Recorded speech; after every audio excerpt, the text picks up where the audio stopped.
Olá, igreja! A paz de Jesus para vocês. Beijo bem grande para as minhas alunas lindas, que eu tô morrendo de saudade, doida pra gente voltar logo.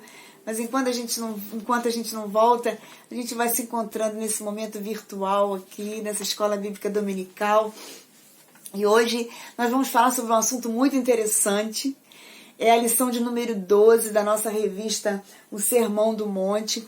Nós vamos falar hoje sobre a escolha da porta e o profeta. O que será isso?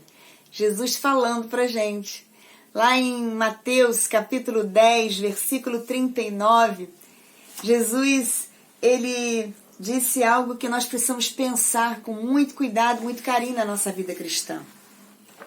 Olha o que diz Mateus capítulo 10, versículo 39. Quem acha sua vida, perdê-la-á. Quem, todavia, perde a vida por minha causa, achá-la-á. Jesus está dizendo aqui que quem perde a vida, mas por causa dele, na verdade não perde essa vida, acha essa vida. E tem muita gente que acha que quando uma pessoa vem para Jesus, a vida dela acabou. Ih, fulano agora entrou para a igreja, acabou. Ih, agora virou fanático, virou beato, né? Agora virou certinho. É um engano, né? É um engano.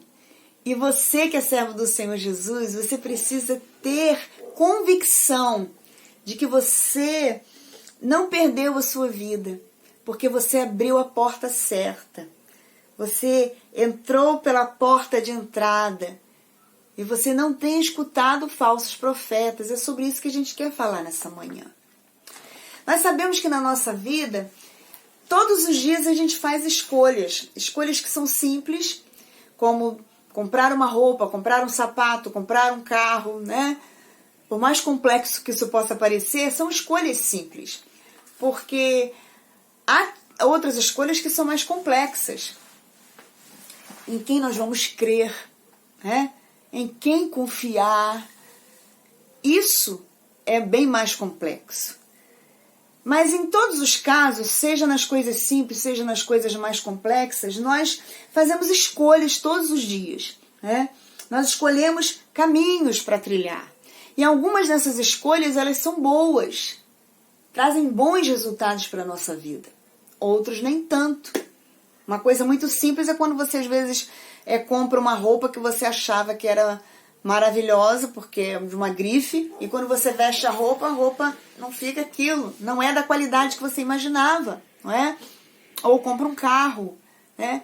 Carro bonito, carro que você viu na promoção, lá estava um preço bom, e o carro é bom, todo mundo falava do carro, e quando você usou o carro, você se arrependeu, né? Mas foi uma escolha que você fez.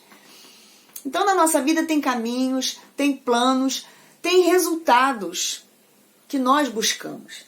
Tem uma música do Grupo Logos que eu queria ler um pedaço, um trecho dessa música, porque ele conseguiu capturar essa ideia de uma maneira muito interessante. Ele fala: posso pensar nos meus planos para os dias, anos que enfim tenho que neste mundo minha vida envolver, mas plena paz eu não posso alcançar. Posso andar em caminhos que eu mesmo quis construir. Posso fazer o que quero, agradando só a mim. Mas plena paz não posso alcançar. Há caminho que ao homem parece ser bom, mas seu fim não é o melhor. A solução não está no que eu acho. Tenho que, sem reservas, passo a passo, seguir a Jesus. A letra continua falando sobre as outras escolhas, não é? Mas o fato que é inevitável a gente, ao longo da vida, fazer escolhas. As escolhas vão estar presentes na nossa vida para sempre. E por isso hoje a gente vai falar justamente sobre isso, sobre escolher, sobre o largo, o estreito, que porta você vai buscar, que porta você vai abrir. E a importância do que nós vamos falar é que tem implicações que são implicações eternas. Isso faz a gente pensar de que fonte a gente está bebendo. Faz a gente pensar quais são as influências que nós estamos absorvendo como servos do Senhor. né? Então o desejo é que nós estejamos escolhendo a porta de entrada e nós estejamos livres dos falsos profetas, no nome de Jesus.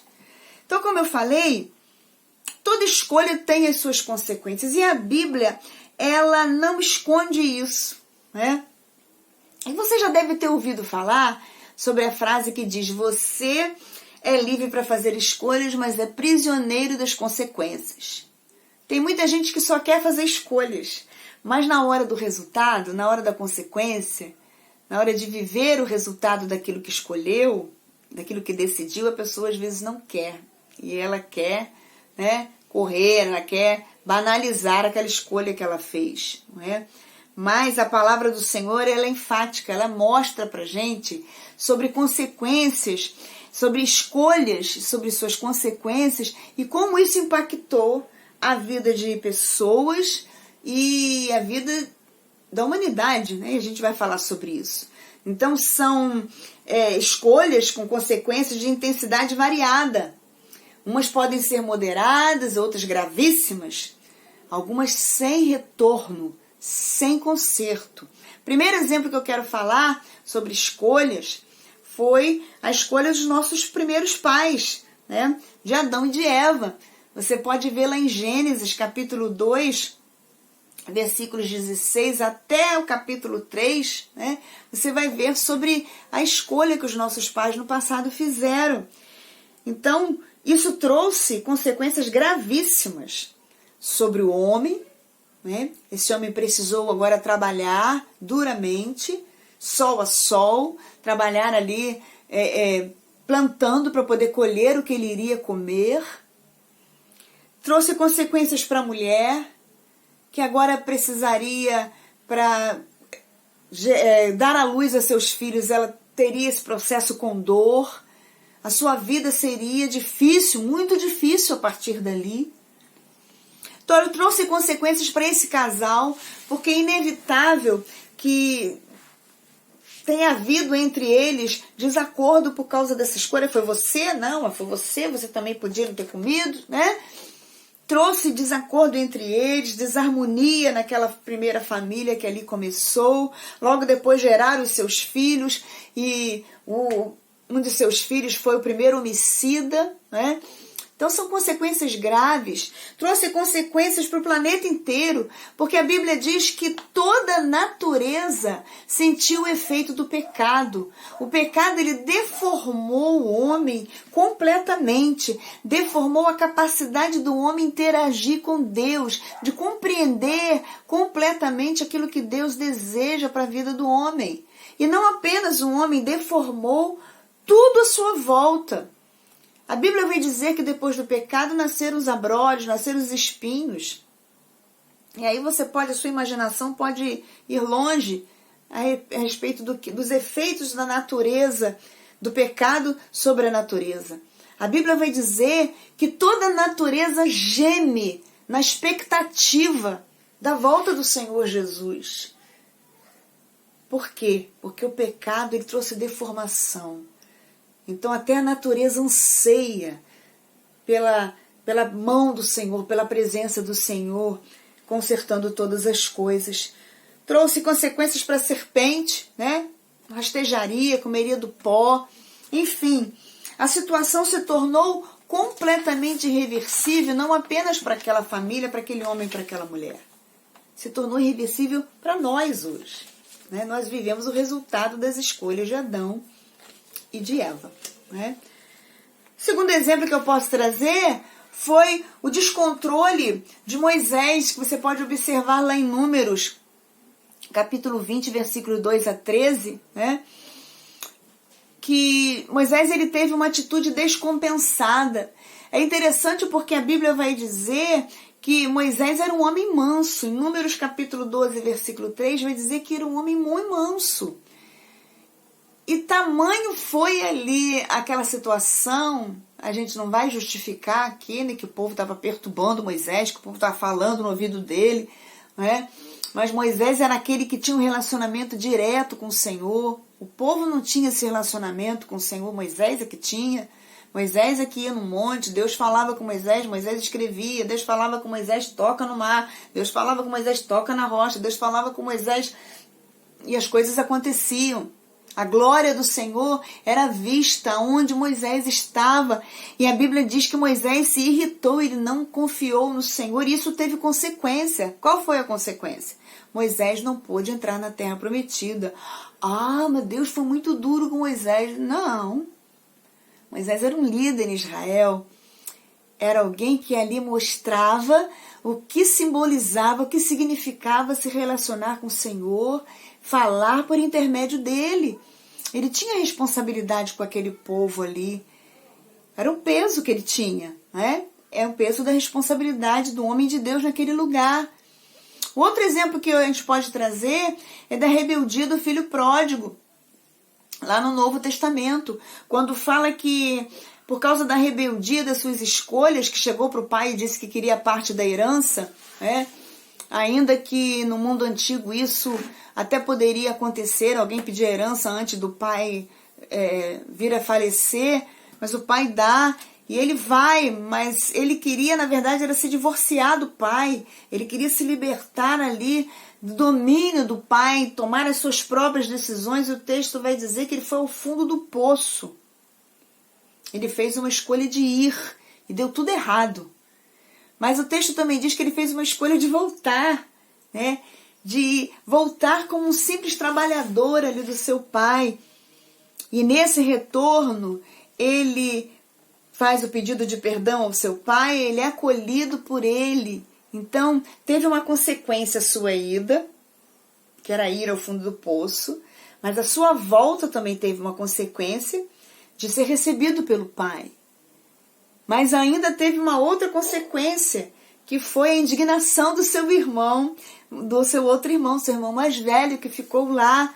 Então, a Bíblia mostra que existem consequências, como, por exemplo, Abraão e Sara, né? Quando ele ouve a instrução de Sara e tem um filho com Agar. Isso tem implicações, inclusive hoje, no mundo moderno, a gente tem problemas por causa dessa decisão de Abraão, lá no Oriente Médio, né?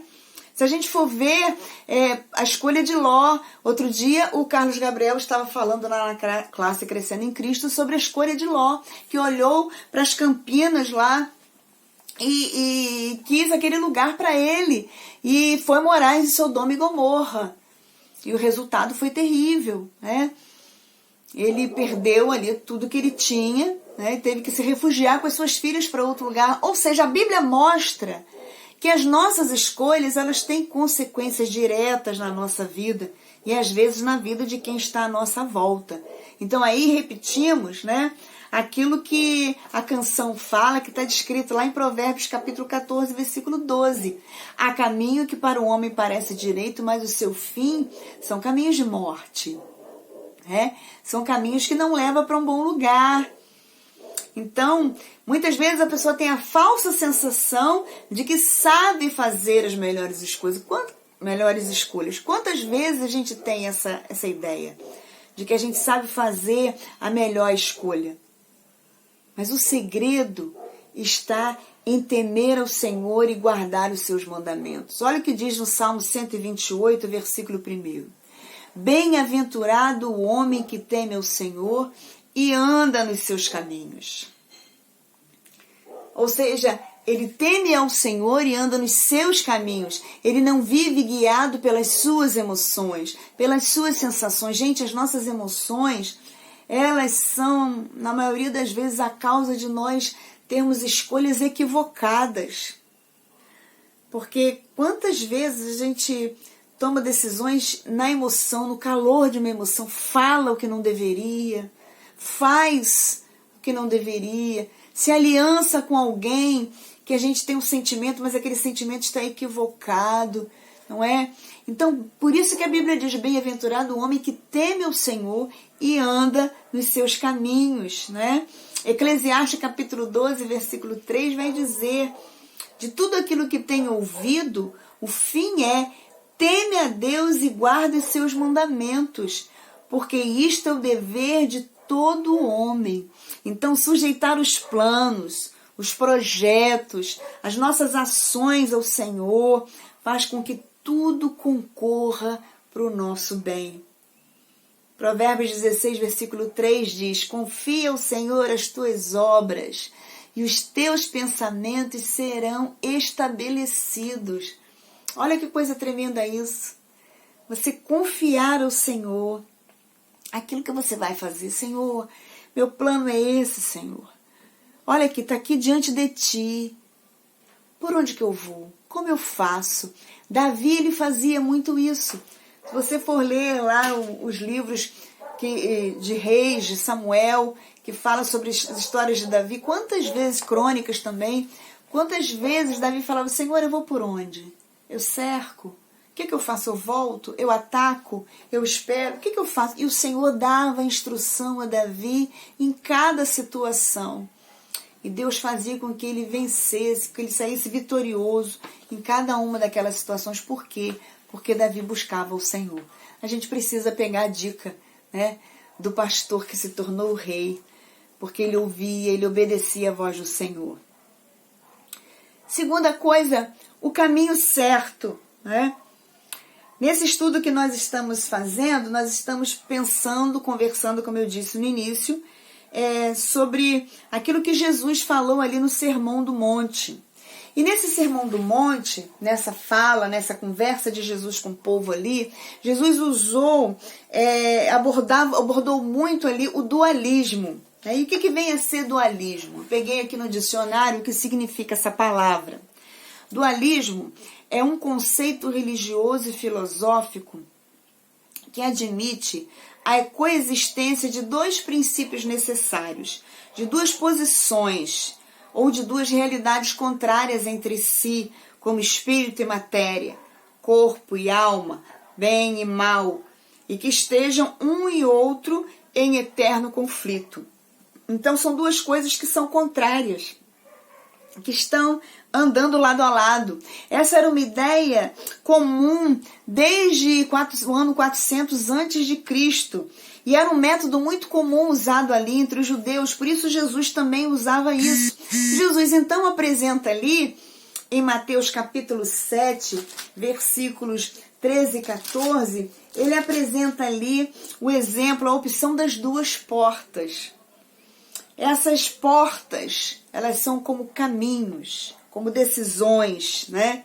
Se relacionam com as escolhas que nós precisamos fazer na nossa vida e quais são os seus resultados. Então, primeiro é a porta larga, que é o caminho espaçoso. Olha o que diz lá em Mateus capítulo 7, versículos 13 e 14. Entrai pela porta estreita, porque larga é a porta e espaçoso o caminho que conduz à perdição, e muitos são os que entram por ela. E porque estreita é a porta e apertado o caminho que leva à vida, e poucos há que a encontrem. Então, ele está mostrando aqui que isso representa o caminho de quem não teme a Deus, de quem não conhece ao Senhor Jesus, né? Quem não conhece a Deus, quem não conhece o amor de Deus, quem não conhece Jesus, vive uma rota fácil. Uma rota que é sem exigências, sem renúncias, sem cobranças, sem confrontos, né? Onde tudo é possível. Não, mas é igual outro dia, né? Um pastor comentando sobre uma fala de uma pessoa, né? Ah, pastor, mas isso é amor. Toda forma de amor vale a pena, né? Será que toda forma de amor vale a pena?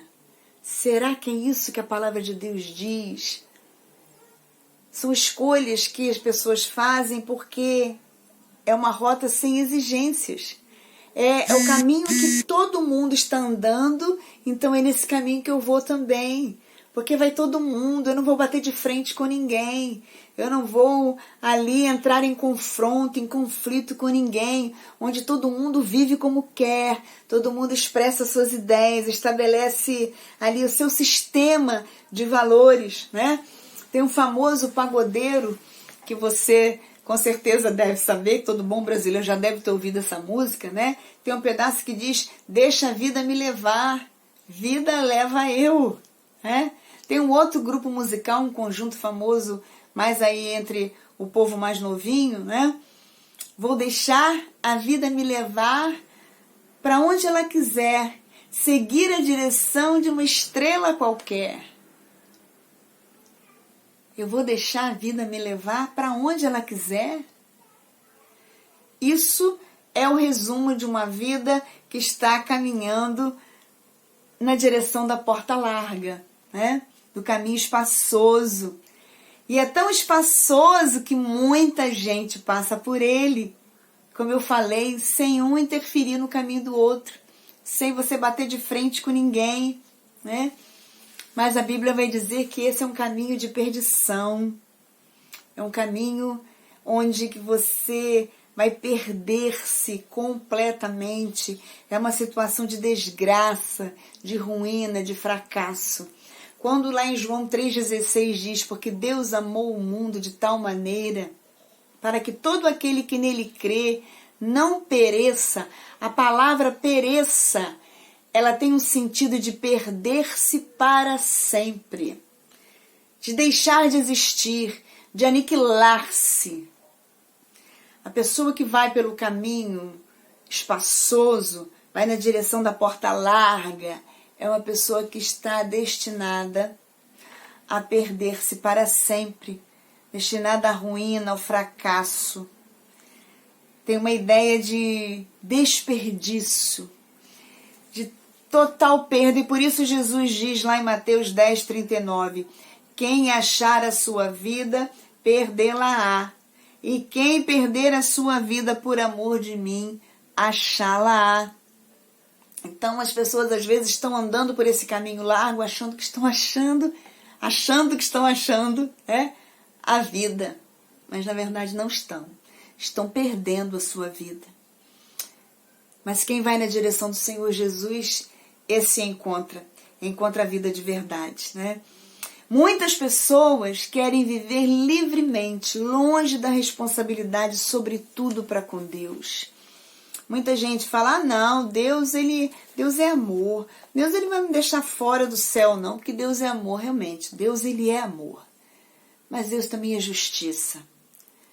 E porque Ele é justiça, Ele permite que você faça as suas escolhas, que você decida que caminho que você vai seguir, não é? E por isso tem muita gente que anda por aí descompromissada, né? Descompromissada com a verdade. Então, porta larga é caminho para muitos. E a cada dia, essas pessoas ficam distantes do que é puro, do que é justo, do que é santo, né? Alegando que os valores daqueles que amam a Jesus são valores ultrapassados. E por isso a gente vai falar da porta estreita, do caminho de poucos. Poucos, caminho apertado, é o caminho que Jesus mostra que nos leva para o céu. O caminho para a vida eterna é um caminho estreito, é um caminho com aflições, não é um caminho fácil de andar, né? João 16:33, ele disse, tenho-vos dito isto para que em mim tenhais paz. No mundo tereis aflições, mas tende bom ânimo, eu venci o mundo. Então, para você que está me ouvindo nessa manhã, que decidiu pela porta estreita, pelo caminho de poucos, né? O Senhor Jesus está dizendo, olha, estou falando isso para que você enche o seu coração de paz. A vida não vai ser fácil, mas você pode ter bom ânimo, porque eu venci o mundo estando aí vivendo como você. Então você pode vencer também. Porque além de eu ter vencido esse mundo, eu morri, eu ressuscitei, eu venci a morte. Então eu tenho todo o poder. Então nós temos o aliado poderoso, todo-poderoso, que é o Senhor Jesus. E por isso você pode passar por lugares difíceis. Você pode passar por lugares estreitos. Você pode passar por lugares que você olha e pensa assim, caramba, não vou conseguir, não é? Olha o que Lucas 13:24 diz, porfiai por entrar pela porta estreita, porque eu vos digo que muitos procurarão entrar e não poderão. E o que significa essa palavra porfiai? Porfiar quer dizer lutar, batalhar, se esforçar, buscar incansavelmente, dar o melhor de si. Então, se a gente fosse refazer esse versículo, a gente iria dizer, olha, busque incansavelmente entrar pela porta estreita. Essa palavra para você, meu irmão, minha irmã, nessa manhã. Busque incansavelmente entrar pela porta estreita. Tenha diligência, né? Tenha urgência, tenha autodisciplina por isso. Não fique aí olhando para um lado e para o outro, pensando, né, no que as pessoas estão fazendo à volta. E quando eu falo isso, eu lembro, por exemplo, dos discípulos, quando eles estavam ali na cidade de Jerusalém. Jesus tinha acabado de subir aos céus. Ele foi embora para o céu. E ele, nos minutos finais que ele estava com os discípulos, ele falou para eles o seguinte: olha, vocês fiquem na cidade. Fiquem ali até que vocês sejam revestidos de poder. E depois que Jesus foi embora, se passaram cerca de 40 dias. E chegou a festa de Pentecostes, ali na cidade de Jerusalém, que era um tempo onde todo judeu piedoso, espalhado pela face da terra, vinha a Jerusalém para adorar ao Senhor. Era um tempo que a cidade, que tinha cerca de 100 mil habitantes, ela saltava para quase 1 milhão de habitantes. Para você ter noção, era como se fosse Cabo Frio em época de carnaval, época de Natal, de Ano Novo. Né? A explosão na cidade. Então você imagine os discípulos reunidos no mesmo lugar, com a cidade cheia de novidade. Eles já conheciam a Jesus. Eles já tinham ouvido falar de Jesus, já andaram com Jesus. Será que eles não poderiam compartilhar sobre Jesus? Mas eles receberam uma ordem, que ficassem ali esperando até que fossem revestidos. Eles obedeceram. Eles estavam diligentes. Eles estavam ali zelosos. Eles estavam ali disciplinados, ouvindo, ou melhor, esperando o que iria acontecer. Então eu e você somos chamados a andar assim também, zelosos, disciplinados, né? Pensando, concentrados, prestando atenção aonde nós estamos vivendo, no que nós estamos vivendo, com quem nós estamos nos aliançando, o que nós estamos absorvendo. Deixa o pessoal da porta larga e você pode falar do amor de Deus para elas. Se elas não quiserem, você não tem que ir aonde elas estão. Elas vão caminhar a vida delas na direção que elas decidirem. Não saia do caminho que você está por causa de A e nem B, mas procure andar na presença do Senhor Jesus. Não seja atraído pela facilidade da porta larga, do caminho espaçoso, porque tem muita gente, né? A gente é acostumado em lugares que tem muita gente é porque tem promoção, tem coisa boa. Nem sempre. A Bíblia está dizendo que não. Espaçoso é o caminho que conduz à perdição. E nós não temos que trilhar por esse caminho, né? A escolha da vida, né? Ela vai ter dificuldades, nós vamos enfrentar dificuldades. Muitas vezes a gente vai enfrentar só dificuldades. E aí a gente vai, puxa, a vida do ímpio lá tá boa. Lá no Salmo 73, o salmista fala isso, né? Que olhava lá os maus, só eles evoluíam, melhoravam, né? Eram abençoados. Até que ele entrou no santuário e viu o fim deles. Então você tem a pérola preciosa, né? Você tem a esperança de glória com o Senhor. Então não troque isso por nada. Não troque isso por ninguém. Não troque a presença do Senhor por nenhum outro caminho. Você precisa se firmar, né, naquilo que 1 Coríntios capítulo 2, versículo 9 diz. As coisas que o olho não viu, que o ouvido não ouviu, não subiram ao coração do homem, são as que Deus preparou para os que o amam. Olha que coisa maravilhosa. Nem ouvidos ouviram, nem olhos viram, nem o coração consegue discernir o que Deus tem preparado para você. Terceiro, as influências, né? Comparando as duas portas descritas por Jesus, nós pensamos o que torna a porta estreita mais difícil de achar. O que será? Jesus deixa muito claro. Os falsos profetas, né? Eles influenciam as pessoas com propostas atraentes, com propostas fáceis, né? Com propostas que são completamente distantes do projeto de Deus.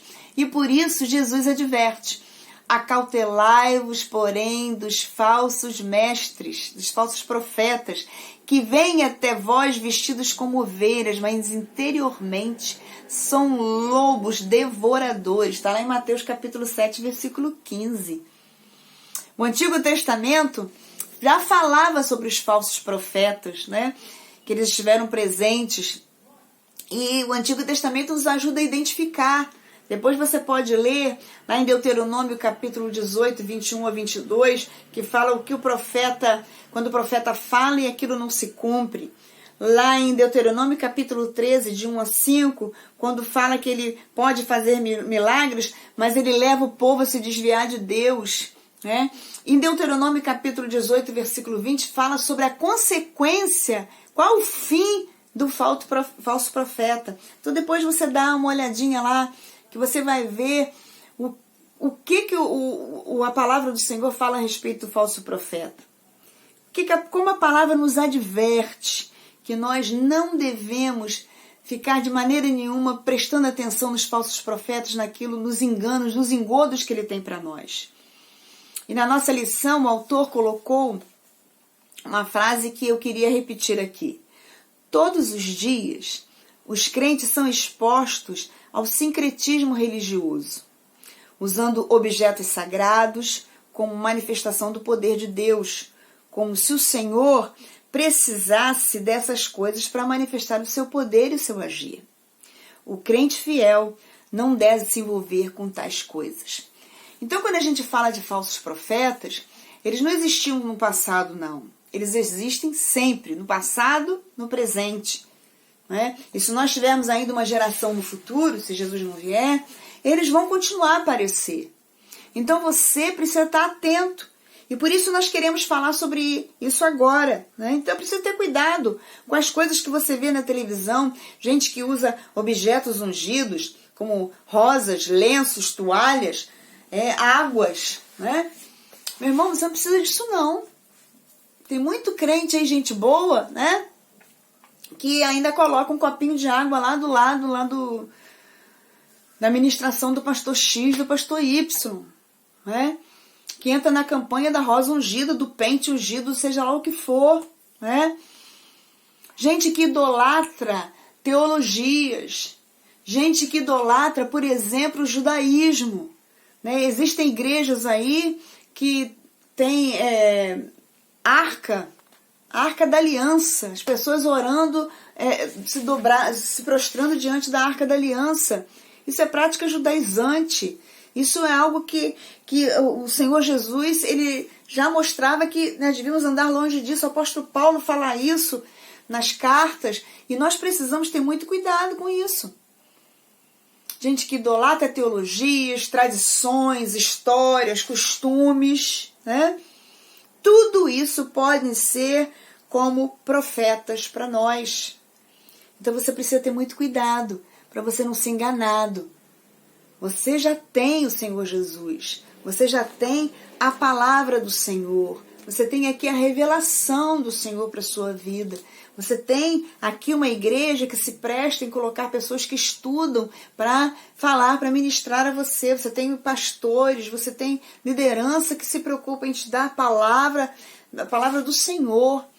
Então, meu irmão, você não precisa buscar muito além disso, não. E você precisa ler a palavra. Mas, às vezes, nós queremos colocar coisas a mais. Abrir o nosso coração para coisas que nós não precisamos de jeito nenhum. Então você toma cuidado.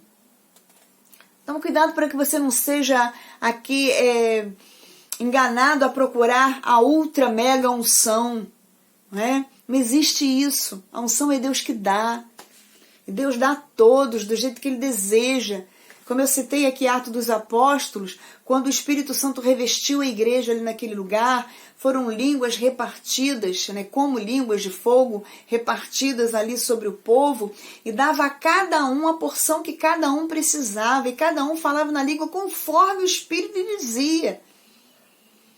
Cada um teve a porção que era para si. Não pode dizer que ninguém ali tinha uma unção maior ou melhor.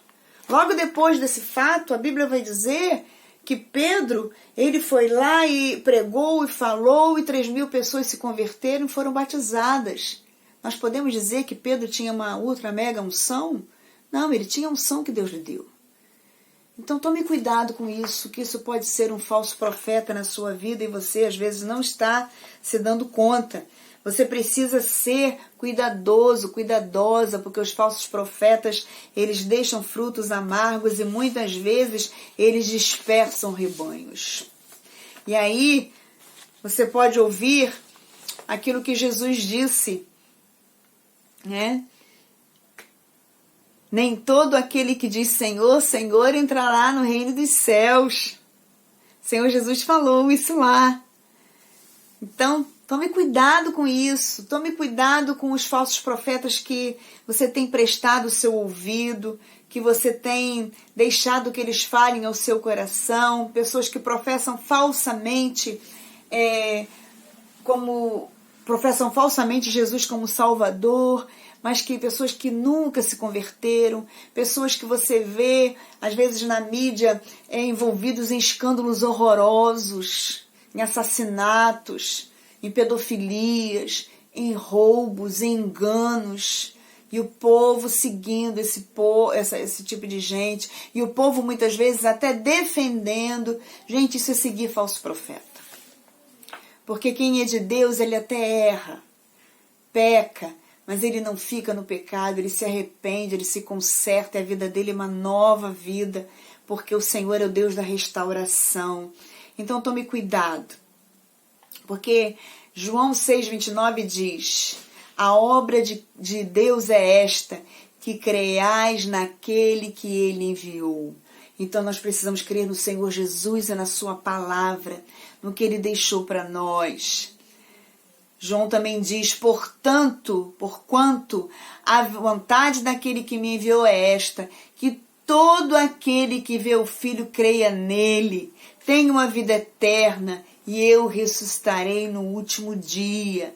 Então, você que já recebeu o Senhor Jesus, você tem promessa de ressurreição, você tem promessa de uma vida eterna, você tem promessa de viver ao lado do seu Senhor. Então tome cuidado para quem você presta o seu ouvido, para você não estar desperdiçando aquilo que de precioso o Senhor deu a você.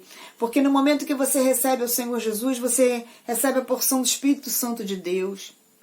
À medida que você caminha com o Senhor Jesus, esse Espírito Santo de Deus, ele vai revestindo você diariamente, ele vai completando a obra dele na sua vida, vai transformando você. Então, quando nós prestamos o nosso ouvido para aquilo que não provém do Senhor, nós desperdiçamos aquilo que nós temos recebido. Nós nos tornamos, como Jeremias fala, né, cisternas rotas, cisternas que são furadas, mas estão com rachaduras, né, desperdiçando a água. Então, meu irmão, minha irmã, não desperdice, mas dê o seu ouvido para quem é de Deus, não é? Peça ao Senhor para que esteja mostrando a você como, se você tem ouvido esse tipo de pregação, peça ao Senhor para falar ao teu coração. Se você está achando aqui, irmã Ana Cláudia, poxa, eu gosto tanto do apóstolo não sei quem, do pregador não sei quem. Você pode até gostar, mas ele prega a palavra, ele fala aquilo que é de Deus. A palavra que ele prega é verdade na vida dele. A palavra que ele prega confronta a sua própria vida. A palavra que ele prega traz transformação, traz mudança para a vida dessa pessoa, porque se não traz, é falso profeta. Porque se não traz, ele não está sendo ali instrumento da graça de Deus. E você precisa ter muito cuidado com isso, né? Então, nós vamos caminhando para o final, né?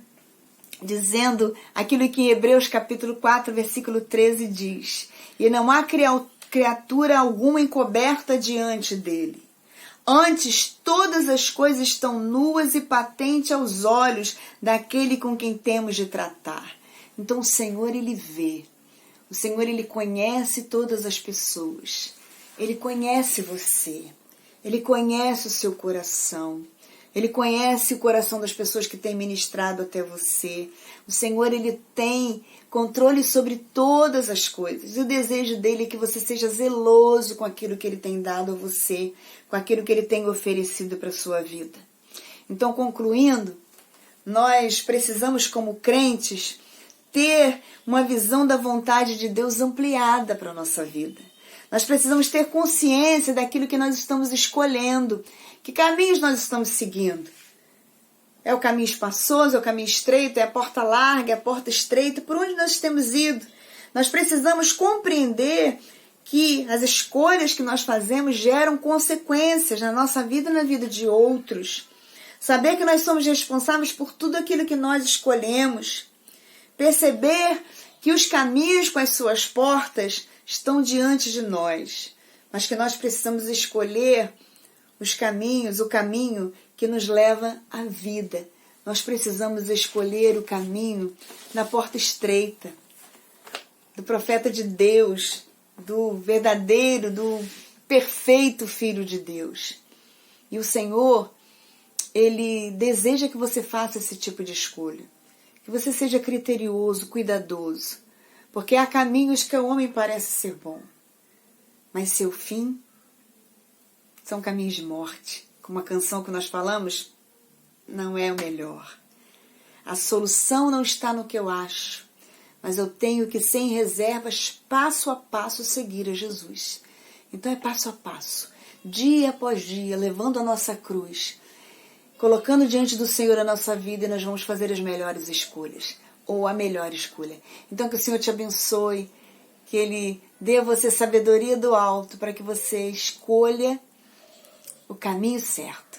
Um beijo bem grande, um abraço bem gostoso, que o Senhor te abençoe nessa manhã.